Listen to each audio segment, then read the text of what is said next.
மழை நல்லா பெய்யுதுல, சூடா நல்லா செஞ்சு கொடு. அப்ப சாப்பிடுறதுக்கு ஃபுட்டு மாதிரி ஏதாவது பண்ணி எடுத்துட்டு வரேன்டா அம்மா. சரி, போய் எடுத்துட்டு வா. இங்க பாருங்க, இப்ப சூடா கேழ்வரகு களி உருண்டை பண்ணியாச்சு.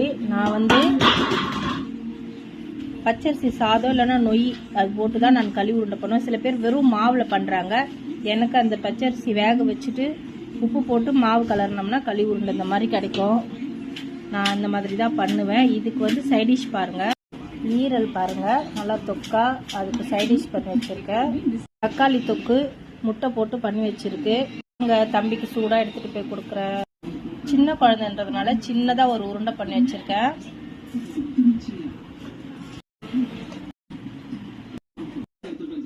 தக்காளி தொக்கு கொஞ்சம்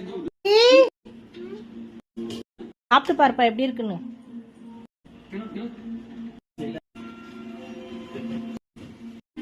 செம்மையா